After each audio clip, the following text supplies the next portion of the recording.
Hello बच्चों, स्वागत है आपका प्रोटॉन कोचिंग क्लासेस के इस चैनल पे। इस चैनल पे आपको क्लास 10 एनसीईआरटी के चैप्टर 1 में पहले हमने पढ़ा रियल नंबर, उसके बाद हमने पढ़ा पॉलिनोमियल के बारे में। वीडियोस हमारे चैनल पे आपको मिल जाएंगी, आप लोग वहां से जाके चैप्टर 1 और चैप्टर 2 देख सकते हैं। आज हम लोग पढ़ेंगे चैप्टर 3 एनसीईआरटी का, जिसका नाम है pair of linear equation in two variable. Pair of linear equation in two variable को जानने से पहले हमें इस चैप्टर के नाम के बारे में जानना होगा। क्लास 9th में हम लोग पढ़े थे linear equation in two variable. Class 10th में बस हमें पढ़ना है pair of linear equation in two variable. Pair of linear equation in two variables में अगर देखें तो सबसे पहले वर्ड आ रहा है वेरिएबल। वेरिएबल वर्ड हमने आपको बताया था चैप्टर 2 जब हम पढ़ा रहे थे। आप पिछली वीडियो में जाकर के वहां से वेरिएबल और कांस्टेंट को देख सकते हैं। वेरिएबल्स क्या होते हैं? ऐसी क्वांटिटीज जिसके वैल्यू चेंज होती रहे। मैथ में हम लोग बहुत से ऐसे सिंबल्स होते हैं जिनको मानते हैं, जैसे हमने x मान लिया, हमने y मान लिया, हमने z मान लिया। इनकी कोई फिक्स वैल्यू नहीं होती, ये चेंज होते रहते हैं। x हो गया, y हो गया, z हो गया, s हो गया, t हो गया। तो जिनकी कोई फिक्स न्यूमेरिक वैल्यू नहीं होती, चेंज होती रहती है, वो हमारे लिए क्या कहलाता है? वेरिएबल्स कहलाता है। सबसे पहले हमने जाना वेरिएबल, उसके बाद वर्ड लगा हुआ है टू, यानी एक ऐसा इक्वेशन जिसमें दो वेरिएबल आएंगे। उसके बाद सवाल आता है इक्वेशन क्या होता है, तो हमने इक्वेशन भी चैप्टर 2 वाले पॉलिनोमियल में बताया था, यहाँ पर हम उसको दोबारा बता रहे। इक्वेशन क्या होता है? जब दो चीजें एक दूसरे के एकदम इक्वेट करती हो, बराबर में लिखी होंगी, तो ये हमारे लिए क्या कहलाएगा? इक्वेशन कहलाएगा। दो अलग अलग चीजों को जब इक्वल साइन के जरिए इक्वेट किया जाएगा, तब वो हमारा क्या कहलाएगा? इक्वेशन कहलाएगा। उसके बाद वर्ड आ रहा है लीनियर। लीनियर का मतलब क्या होता है? यानी एक ऐसा इक्वेशन जिसकी हाईएस्ट पावर हमारी क्या होगी? 1 होगी, वो हमारे लिए कहलाएगा लीनियर इक्वेशन। वेरिएबल हमने बताया जिसकी वैल्यू चेंज होती रहेगी, फिक्स नहीं होगी, वो हमारे लिए वेरिएबल कहलाएगा। इक्वेशन हमने बताया जो किसी चीज के बराबर में लिखा हुआ हो, इक्वल में लिखा हुआ होगा, वो हमारे लिए क्या कहलाएगा? इक्वेशन कहलाएगा। उसके बाद लीनियर हमने बताया, लीनियर इक्वेशन का मतलब होता है एक ऐसा इक्वेशन जिसकी हाईएस्ट पावर क्या होगी? हमारी 1 होगी। जैसे हमने ये लिख दिया, तो इसमें x की जो हाईएस्ट पावर है ये हमारी क्या है? 1 है। तो जिस भी इक्वेशन की हाईएस्ट पावर 1 होगी, वो हमारे लिए क्या कहलाएगा? लीनियर इक्वेशन कहलाएगा। उसके बाद वर्ड अटैच हुआ है पेयर। पेयर का मतलब होता है जोड़ा, युग्म को बोलते हैं, हिंदी में बोलते हैं जोड़ा, आम भाषा में हम लोग इसको यूज करते हैं। ठीक, तो पेयर ऑफ लीनियर इक्वेशन का मतलब ये हो गया एक ऐसा इक्वेशन जिसमें दो वेरिएबल आते हो, लीनियर हो। जैसे एग्जांपल के लिए अगर हम बात करें, हमने 2x लिखा plus 3y is equals to 8, 4x plus 5y is equals to 6। इसमें देखेंगे x y हमारे क्या है? वेरिएबल्स का काम कर रहे हैं। इक्वल का साइन लगा हुआ है, तो ये हमारे लिए इक्वेशन बन गया। वेरिएबल्स की जो हाईएस्ट पावर है वो 1 है, तो ये कैसे इक्वेशन हो जाएगा? लीनियर इक्वेशन हो जाएगा। और जो वेरिएबल ऊपर वाले इक्वेशन में है, सेम वही वेरिएबल दूसरे इक्वेशन में भी है, तो ये हमारे लिए क्या कहलाएगा? Pair of linear equation in two variables कहलाएगा। नाम क्लियर है आपको? पेयर पेयर हो गया, यानी दो इक्वेशन है, तो ये एक जोड़े में कहलाएंगे, पेयर कहलाएगा। उसके बाद लीनियर आ रहा है, यानी हाईएस्ट पावर दोनों वेरिएबल्स की हमारे 1 है। इक्वेशन है, दो चीजें एक दूसरे के बराबर में लिखी हुई हैं, तो ये इक्वेशन बन गया। वेरिएबल दो हैं, x और y दो वेरिएबल्स हो गए, और इनकी हाईएस्ट पावर 1 हो गई, तो ये हमारे लिए क्या कहलाएगा? Pair of linear equation in two variables कहलाएगा। अब in pair of linear equation in two variables को लिखने का एक स्टैंडर्ड तरीका है, जनरल फॉर्म है। जैसे हमने लिख दिया ax plus by plus c equals to 0। हमने दूसरी इक्वेशन लिखा ax plus by plus c अब ध्यान से देखें तो दोनों के दोनों इक्वेशन हमें एक सी दिख रही हैं, इसमें भी ए बी सी आ रहा है, इसमें भी ए बी सी आ रहा है। ठीक, तो हमें यहाँ पे दोनों को अलग करना होगा क्योंकि वर्ड अटैच हुआ है यहाँ पर पेयर, तो दोनों के दोनों अलग अलग होंगे, वेरिएबल्स दोनों में लेकिन सेम होगा, कांस्टेंट की वैल्यू चेंज हो सकती है। इन्हीं को अलग करने के लिए हम नंबरिंग करेंगे A1, B1 और ये C1, A2, B2 और ये हमारा हो जाएगा C2। इसी स्टैंडर्ड जनरल फॉर्म को बोलते हैं pair of linear equation in two variables कहा जाता है। अब इस pair of linear equation in two variables को सॉल्व करने के दो मेथड होते हैं। यहाँ पर दो मेथड जानेंगे कि pair of linear equation in two variables को सॉल्व करने के लिए दो मेथड आते हैं। पहला मेथड हमारा ग्राफिकल मेथड, दूसरा मेथड होता है हमारा अलजेब्रिक मेथड। अलजेब्रिक मेथड के अंदर भी तीन मेथड आते हैं। पहला मेथड होता है हमारा सब्स्टिट्यूशन मेथड,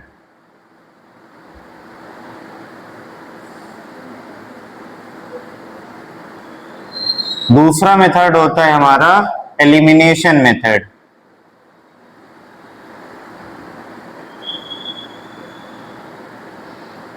और तीसरा मेथड होता है हमारा cross multiplication method. Multiplication method, ये तीन मेथड होते हैं अलजेब्रिक मेथड के अंदर में, और एक है ये ग्राफिकल मेथड। ग्राफिकल मेथड के बारे में सबसे पहले जानेंगे कि ग्राफिकल मेथड से हम सिस्टम ऑफ लीनियर इक्वेशन या पेयर ऑफ लीनियर इक्वेशन को कैसे सॉल्व करेंगे। जैसे हमें दो इक्वेशन दे दिए गए linear, a1x plus b1y plus c1 is equals to 0, a2x plus b2y plus c2 equals to 0। अब हमें पता है कि लीनियर इक्वेशन को जब हम सॉल्व करेंगे तो हमें हमेशा क्या मिलेगी, एक स्ट्रेट लाइन मिलती है, एक स्ट्रेट लाइन मिलती है। अब यहाँ पर दो इक्वेशन है तो हमें दो स्ट्रेट लाइन मिलेगी। अब दो स्ट्रेट लाइन मिलेगी तो वहां पर तीन केसेस बनते हैं। उन तीन केसेस के बारे में जानेंगे कि किस तरीके से अगर हम इन दोनों इक्वेशन को सॉल्व करेंगे तो सॉल्व करने में हो सकता है कि ये दोनों लाइन एक दूसरे के पैरेलल में चली जाएं, हो सकता है कि दो लाइन एक दूसरे को काट करके चली जाएं, तीसरा केस हो सकता है कि दोनों लाइन एक दूसरे के ऊपर ओवरलैप हो जाएं, एक दूसरे के ऊपर ओवरलैपिंग करके चढ़ जाएं, या एक दूसरे को क्रॉस बना दे, या एक दूसरे के पैरेलल में आ जाएं। ये तीन केसेस बनते हैं। तो ग्राफिकल मेथड में सबसे पहले हम सॉल्व करेंगे, इसको बॉक्स बना करके वहां से x और y की वैल्यू को निकालेंगे। वैल्यू निकालने के बाद हम ग्राफ खींचेंगे, तब जाकर के हमें पता चलेगा कि वो लाइन कैसी है, वो लाइन पैरेलल है, वो लाइन इंटरसेक्टिंग है, वो लाइन कौन साइड है। लेकिन कोई ऐसा तरीका हो हमारे पास, कोई ऐसे ट्रिक हो हमारे पास कि हम उस इक्वेशन को देख करके सिर्फ बता दें कि इसमें जो लाइन मिलेगी वो पैरेलल होगी, जो लाइन मिलेगी वो इंटरसेक्टिंग होगी, जो लाइन मिलेगी वो कौन साइड होगी। इसी के देखते हुए तीन केस बनाए गए। पहला केस हुआ हमारा जब लाइन हमारी इंटरसेक्टिंग हो। पहला केस क्या है हमारा, लाइन क्या हो हमारी इंटरसेक्टिंग हो। इंटरसेक्टिंग लाइन क्या होती है, जब दो लाइन एक दूसरे को क्रॉस करती हुई चली जाए, कट करती हुई निकल जाएगी, तो वो लाइन हमारी कहलाती है इंटरसेक्टिंग लाइन। इंटरसेक्टिंग लाइन में एक ही टच पॉइंट मिलेगा, और जहां पर ये दोनों एक दूसरे को कट करेंगी वहां पर हमें x और y की वैल्यू मिल जाएगी, और हमें पता चल जाएगा कि हमने जो x और y माना हुआ है उनकी वैल्यूज क्या है। लेकिन उसके लिए हमें ग्राफ को सॉल्व करना पड़ेगा। तो बिना ग्राफ को सॉल्व, इक्वेशन को सॉल्व किए हुए ग्राफ बनाए बिना सिर्फ इक्वेशन को देख करके हम बता सकते हैं कि क्या ये लाइन इंटरसेक्टिंग देगा या नहीं देगा। उसके लिए हमें यूज लिखना होगा a1 upon a2 not equals to b1 upon b2। अगर a1 अपॉन a2 की, b1 अपॉन b2 की वैल्यूज एक दूसरे के इक्वल में नहीं आएंगी तो हम कह देंगे लाइन हमारी कैसी होगी, इंटरसेक्टिंग होगी। और जब लाइन हमारी इंटरसेक्टिंग होती है तो सोल्यूशन हमारा कैसा होता है, यूनिक होता है। यूनिक क्यों होगा, क्योंकि इसमें एक ही कट पॉइंट है, एक ही क्रॉस पॉइंट है, इसलिए सोल्यूशन हमारा क्या हो जाएगा, यूनिक हो जाएगा। और एक वर्ड आता है इंग्लिश में कंसिस्टेंट। तो जब भी लाइन हमारी इंटरसेक्टिंग होगी उसको पता करने के लिए हम इस कंडीशन में फुलफिल करेंगे।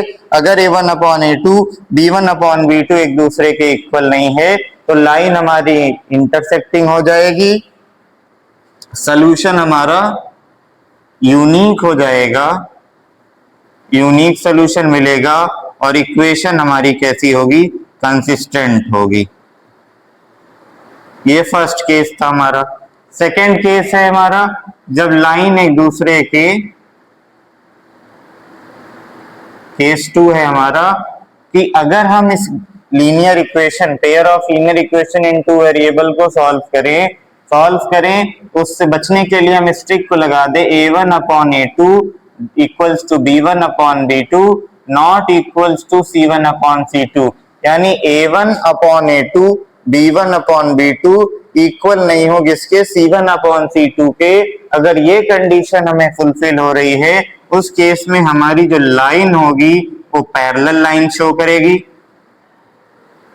अगर A1/A2 एक दूसरे के इक्वल नहीं होगा तो लाइन हमारी कैसी हो जाएगी, पैरेलल लाइंस दे देगा वो हमें। सॉल्यूशन कैसा मिलेगा, कोई सॉल्यूशन नहीं मिलेगा। क्यों नहीं मिलेगा, क्योंकि इस लाइन और इस लाइन के बीच में कोई क्रॉस पॉइंट नहीं, कोई टच पॉइंट नहीं है। और जब कोई टच पॉइंट नहीं है, कोई क्रॉस पॉइंट नहीं है, तो ऐसे केस में हमें कोई भी सॉल्यूशन नहीं मिलेगा। तो हम यहाँ लिखेंगे नो सॉल्यूशन, नो सॉल्यूशन हो जाएगा। इक्वेशन कैसी होगी हमारी, इक्वेशन हमारी जो है वो इनकंसिस्टेंट हो जाएगी, इक्वेशन हमारी इनकंसिस्टेंट हो जाएगी। अभी हम इस पर एग्जांपल लेंगे, आपको और क्लियर हो जाएगा। तीसरा केस है हमारा,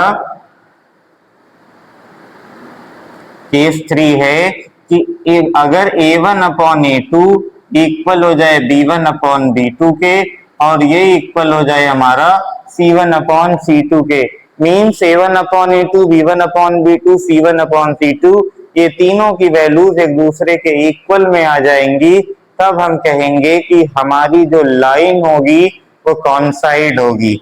लाइन हमारी कैसी होगी, वो कॉन्साइड होगी। कॉन्साइड का मतलब होता है जैसे ये एक मार्कर है तो दूसरा मार्कर इसके ऊपर ऐसे ओवरलैप हो जाएगा, चढ़ जाएगा, तो ये लाइन हमारी कहलाएगी कॉन्साइड लाइन, ओवरलैपिंग इसको बोलते हैं।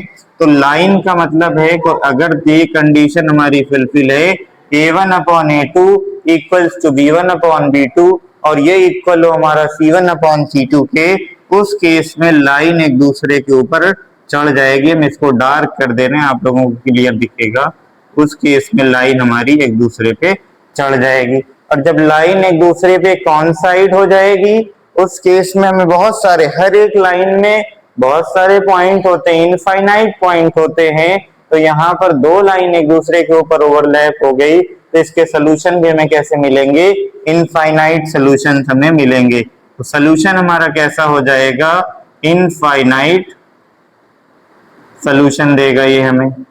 अब जब ये सोल्यूशन हमारा इनफाइनाइट होगा तो इक्वेशन कैसी होगी, इक्वेशन जो होगी हमारी वो कंसिस्टेंट होगी। कंसिस्टेंट के साथ साथ एक चीज और होती है, कॉन्साइड लाइन में हमें जो है मिलता है डिपेंडेंट सोल्यूशन, डिपेंडेंट भी होगी ये। फिर से एक बार हम रिकॉल कर रहे हैं। पहला केस क्या है, अगर A1/A2 नॉट इक्वल्स टू है B1/B2 के, तो लाइन हमारी कैसी होगी, इंटरसेक्टिंग हो जाएगी। सोल्यूशन हमारा कैसा होगा, यूनिक होगा। क्यों यूनिक होगा, एक टच पॉइंट है, एक क्रॉस पॉइंट है, इसलिए सोल्यूशन हमारा क्या हो गया, यूनिक हो जाएगा। और जब सोल्यूशन हमारा यूनिक हो जाएगा तो इक्वेशन कैसी होगी, कंसिस्टेंट होगी। केस 2 हमने बताया, A1/A2 equals to B1/B2 not equals to C1/C2 होगा। उस केस में लाइन हमारी क्या हो जाएगी, पैरेलल होगी। और सोल्यूशन हमें कैसा मिलेगा, नो सोल्यूशन मिलेगा। क्यों नो सोल्यूशन मिलेगा, कोई भी टच पॉइंट नहीं है, क्रॉस पॉइंट नहीं है, इसलिए हमें सोल्यूशन कैसा मिल जाएगा, नो सोल्यूशन मिलेगा। इक्वेशन पर अगर आए तो इक्वेशन हमारी इनकंसिस्टेंट होगी, हिंदी में इसे बोलते हैं असंगत। कंसिस्टेंट का मतलब होता है संगत, यहीं पर आप हिंदी वाले यहाँ पे लिख लेंगे। कंसिस्टेंट का मतलब होता है संगत और इनकंसिस्टेंट का मतलब होता है असंगत। तो जब लाइन पैरेलल होगी तो इक्वेशन इनकंसिस्टेंट होगी यानी असंगत होगी। और केस थर्ड है हमारा कि अगर a1 upon a2 equals to b1 upon b2 equals to c1 upon c2 यानी तीनों पॉइंट्स एक दूसरे के इक्वल में हो जाएंगे, उस केस में लाइन हमारी कैसी होगी, कॉन्साइड होगी। सोल्यूशन हमारा कैसा होगा, इनफाइनाइट हो जाएगा और इक्वेशन हमारा कैसा होगा, कंसिस्टेंट होगा, डिपेंडेंट होगा, यानी वो आश्रित होगा एक दूसरे के ऊपर, वो डिपेंड करेंगे। ये था हमारा ग्राफिकल मेथड को सॉल्व करने का तरीका कि कोई भी दो इक्वेशन अगर हमें गिवन है, बिना ग्राफ खींचे सिर्फ इक्वेशन को देख करके हम बता सकते हैं कि लाइन हमारी इंटरसेक्टिंग होगी, लाइन हमारी पैरेलल होगी, लाइन हमारी कॉन्साइड होगी। सिर्फ इन तीन कंडीशंस को हमें अपने दिमाग में बैठाना होगा। a1 upon a2 b1 upon b2 not equal है तो इंटरसेक्टिंग, दो इक्वल है तीसरा इक्वल नहीं तो पैरेलल, तीनों इक्वल हो गए तो हमारे क्या हो जाएंगे, कॉन्साइड हो जाएगा। अब आते हैं एनसीईआरटी की एक्सरसाइज 3.1 पे। इसका पहला क्वेश्चन है 10 student of class 10th took part in a mathematics quiz. If the number of girls is 4 more than the number of boys, find the number of boys and girls who took part in quiz. Question कह रहा है कि class 10th से 10 बच्चों ने mathematics के quiz में participate किया, जिसमें नंबर ऑफ गर्ल्स जो है वो 4 ज्यादा हैं, बॉयज यानी लड़कियां जो है वो 4 ज्यादा हैं लड़कों से। हमें बताना है कि कितने लड़के और कितनी लड़कियों ने इस क्विज में पार्टिसिपेट किया और इसका हमें इक्वेशन बनाना है, साथ ही साथ हमें ग्राफ प्लॉट करके शो भी करके और उससे x और y की वैल्यू को फाइंड करना है। हमने गर्ल्स को मान लिया x है, बॉयज को मान लिया y है। पहले कह रहा है टोटल मिल करके दोनों 10 हैं, यानी गर्ल्स और बॉयज दोनों मिल करके कितने हैं, 10 होते हैं। तो दोनों को मिलाएंगे, x प्लस y अगर हमने मिलाया तो 10 स्टूडेंट हो गए। ये हमारी इक्वेशन नंबर 1 हो गई। इसको हम सिंप्लीफाई करेंगे तो हमें मिलेगा x is equals to 10 minus का y। यहां से हम दो वैल्यूज निकालेंगे x की और फिर वहां ग्राफ पर पुट अप करेंगे, बॉक्स बनाएंगे और दो वैल्यूज निकाल लेंगे। यहां से हम x हो गया और y हो गया। अगर हम y की जहां पर सबसे पहले 0 पुटअप कर दें, क्या मिलेगा हमें, x is equals to 10 minus 0। अगर हम यहाँ पर y की वैल्यू को 0 रख रहे हैं तो x इज इक्वल्स टू हमें क्या मिल रहा है, 10 मिल रहा है। तो पहली वैल्यू तो हमारी y 0 हो गया, x हमारा 10 हो गया। दूसरी वैल्यू अगर हम y की जहां पर 4 रख दें, हम अपने मन से कुछ भी वैल्यू ले सकते हैं, वो हमारी अपनी मर्जी है, आपकी अपनी मर्जी होगी। तो हम यहाँ y की जहां पर 4 पुटअप कर देंगे तो 10 माइनस 4 जब हम करेंगे तो हमें क्या मिलेगा, 6 मिल जाएगा। यानी y की वैल्यू हम 4 रख रहे हैं, x की वैल्यू हमें क्या मिल रही है, 6 मिल रही है। y की जहां पर हमने 4 पुटअप किया और x की जहां पर हमें क्या मिल गया, 6 मिल गया। ये हमारे पहले इक्वेशन से पहली स्टेटमेंट। दूसरी स्टेटमेंट कह रही है if the number of girls is 4 more than the boys, यानी लड़कियां जो है वो लड़कों से 4 ज्यादा, ये हो गए गर्ल्स और इधर आ गए बॉयज। बॉयज की लड़कियां क्या है, 4 ज्यादा हैं, तो हमें लड़कों को 4 ज्यादा बराबर करने के लिए दोनों को हम क्या करना होगा, इधर 4 देना होगा। लड़कों में 4 देंगे तभी तो वो लड़कियों के बराबर आएंगे। तो हम क्या करेंगे, x इज इक्वल्स टू हो जाएगा y प्लस 4। फिर सेम ऐसे ही दो वैल्यू हम यहां पर निकाल लेंगे।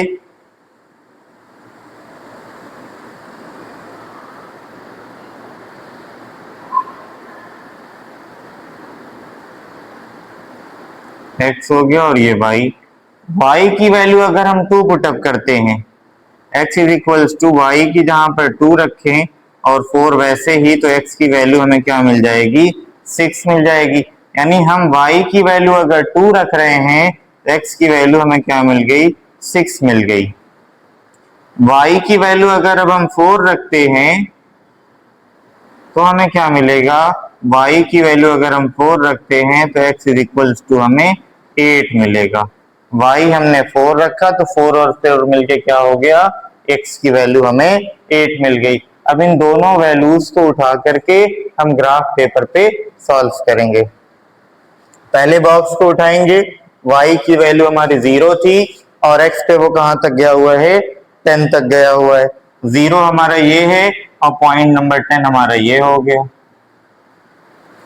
इसको उठा के ये y की वैल्यू x की वैल्यू ले ली हमने।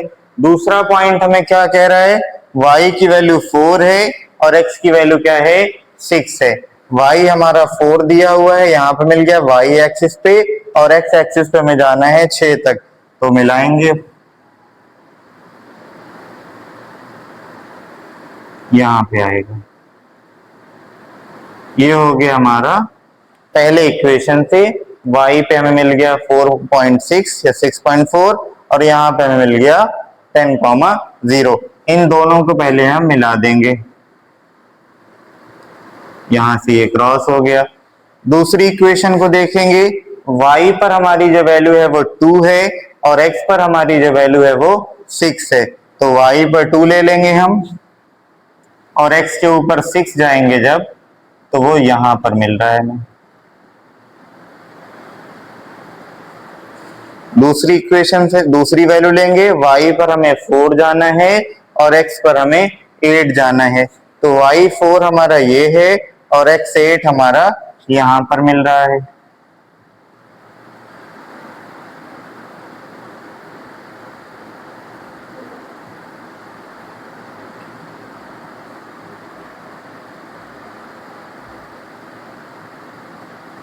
अब इन दोनों को भी हम मिला देंगे।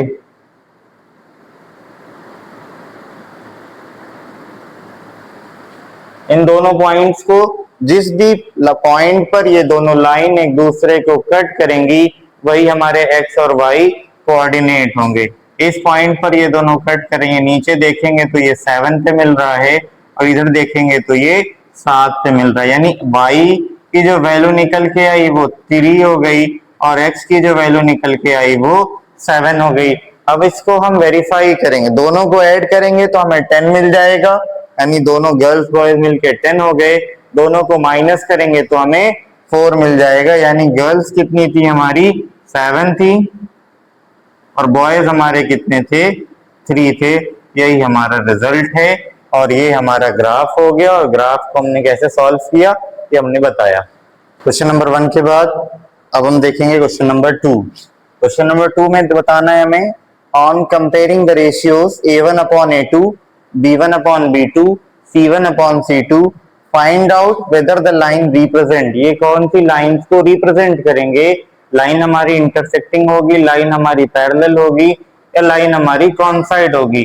तो हमने शॉर्ट ट्रिक बता रखी है कि दो इक्वेशन को देख करके उस ट्रिक को अगर हम लगाएंगे तो हमें पता चल जाएगा, बिना सॉल्व किए ग्राफ पेपर पे लाइंस को खींचे हुए, सिर्फ देख करके इक्वेशन को, उसकी वैल्यूज को, कोएफिशिएंट्स को कंपेयर करके हम बता सकते हैं हमारी लाइन इंटरसेक्टिंग होगी, पैरेलल होगी और कॉइंसाइड होगी। सबसे पहले 1 वाले में अगर देखें तो a1 की वैल्यू हमारी 5 है, b1 की वैल्यू हमारी -4 है और c1 की वैल्यू हमारी +8 है। इसी तरीके से a2 निकाल लेंगे, a2 7 आ गया, b2 हमारा 6 है और c2 हमारा -9 है। रेशियोज निकालेंगे इनके, a1 अपॉन a2 अगर हम निकालेंगे तो आएगा 5/7, b1 अपॉन b2 निकालेंगे तो मिलेगा हमें -4/6, जो कि सिंप्लीफाई करने पे दे देगा -2/3। इसी तरीके से c1 अपॉन c2 निकालेंगे तो हमें मिलेगा 8 - 9। क्लियरली दिख रहा है a1 upon a2 not equals to है b1 अपॉन b2 के। c1 c2 निकालने की जरूरत ही नहीं थी, हमने आपको समझाने के लिए बस ये c1 c2 की वैल्यूज को फाइंड किया हुआ है। तो यहाँ पर लिख देंगे a1 upon a2 not equals to b1 upon b2 के, और स्टार्टिंग में हमने आपको बताया था कि जब a1 upon a2 not equals to b1 upon b2 के होते हैं, उस केस में लाइन हमारी कैसी होती है, लाइन हमारी इंटरसेक्टिंग मिलेगी, यानी वो एक दूसरे को एक पॉइंट पर काटती हुई, क्रॉस करते हुई निकल जाएगी। तो ये था इंटरसेक्टिंग निकालने का। दूसरा है, इसमें हमें फाइंड करना है, यहाँ भी सेम ऐसे ही a1 upon a2 b1 upon b2 की वैल्यू निकाल लेंगे। a1 9 आ जाएगा, b1 3 दिया हुआ है हमारा, इसी तरीके से c1 हमारा 12 है, a2 की वैल्यू आ जाएगी 18, b2 हमारा दिया हुआ है 6 और c2 की वैल्यू है 24। दोनों के रेशियोज फाइंड कर लेंगे। a1 अपॉन a2 आ जाएगा हमारा 9 अपॉन 18, सिंप्लीफाई करेंगे 1/2 आएगा। b1 अपॉन b2 अगर हम निकालें तो 3/6 और सिंप्लीफाई करेंगे तो 1/2 हो जाएगा। c1 अपॉन c2 निकालेंगे तो 12 अपॉन 24 और छोटा करने पे हमें मिल जाएगा 1/2। इसमें अगर देखेंगे तो a1 अपॉन a2 भी 1/2 है, b1 अपॉन b2 भी 1/2 है, c1 अपॉन c2 की वैल्यू भी हमारी 1/2 है, यानी a1 upon a2 equals to b1 upon b2 equals to c1 upon c2। जब तीनों एक दूसरे के इक्वल होते हैं उस केस में जो लाइन होती है हमारी वो कोइंसाइड होती है, यानी एक दूसरे के ऊपर वो ओवरलैप हो जाती है, चढ़ जाती है। कौन साइड लाइन मिलेगी, जब a1 upon a2 equals to b1 upon b2 equals to c1 upon c2 मिलेगा। ठीक इसी तरीके से थर्ड वाला क्वेश्चन करेंगे। थर्ड वाला आप लोगों के लिए होमवर्क रहेगा। पहले a1 अपॉन a2 निकालेंगे, फिर b1 अपॉन b2 निकालेंगे, फिर c1 अपॉन c2 निकालेंगे, तो हमें मिल जाएगा, पता चल जाएगा तीनों में से किस टाइप की लाइन होगी, पैरेलल होगी, इंटरसेक्टिंग होगी या कौन साइड। ये आप लोग के लिए होमवर्क है। क्वेश्चन नंबर 2 के बाद अब देखेंगे क्वेश्चन नंबर 3। इसमें हमें बताना है सेम ऐसे ही जैसे सेकंड वाले में हमने लाइंस को निकाला था, लाइन हमारी इंटरसेक्टिंग होगी, लाइन हमारी पैरेलल होगी या कौन साइड होगी।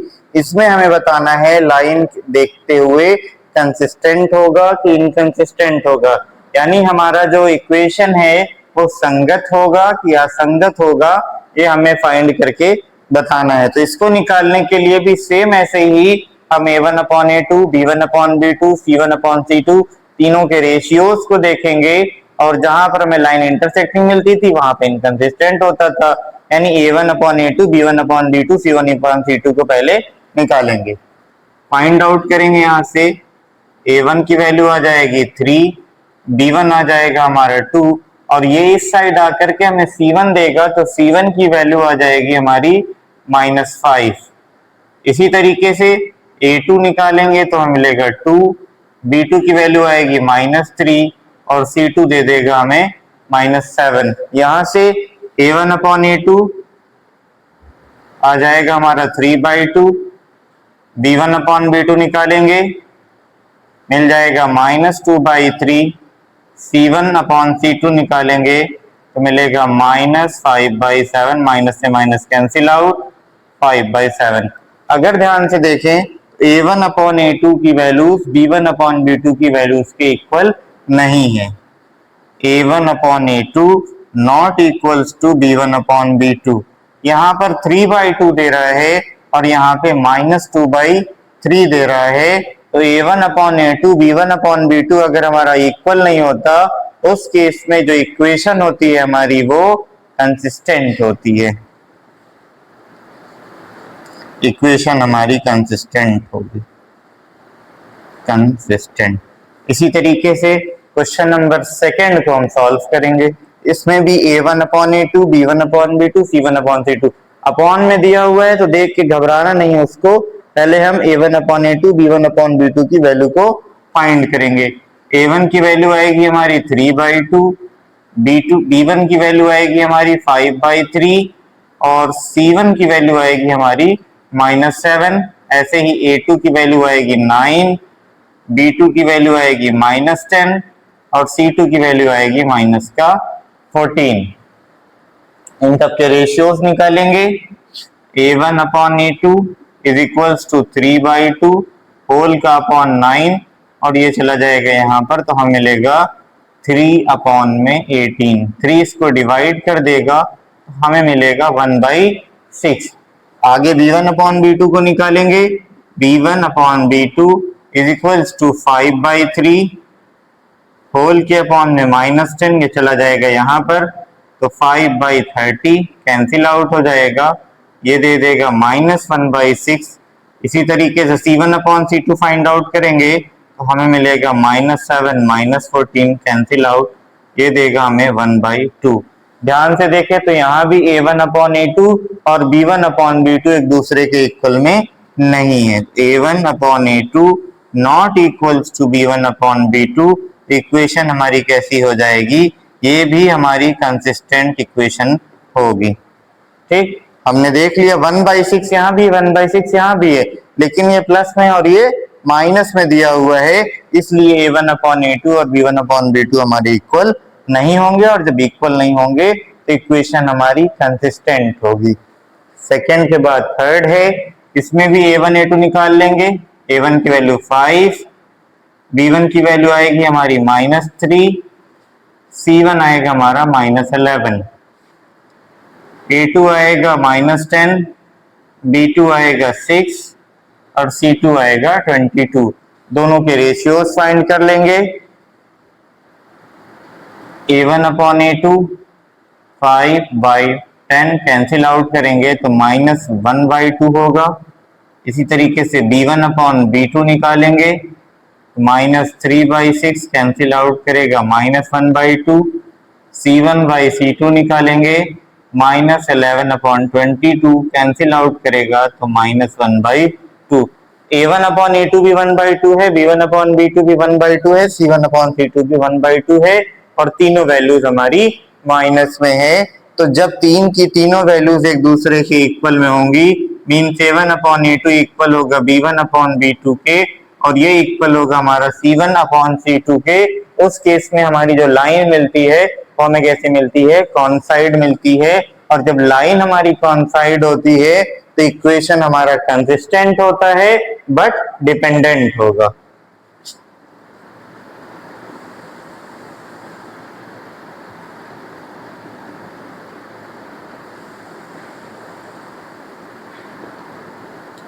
ये था हमारा क्वेश्चन नंबर थर्ड। पहला वाला भी हमें कंसिस्टेंट मिला, दूसरा भी हमें कंसिस्टेंट मिला, और तीसरा भी हमें कंसिस्टेंट मिल गया, और यहीं तक क्वेश्चन नंबर थर्ड खत्म होता है।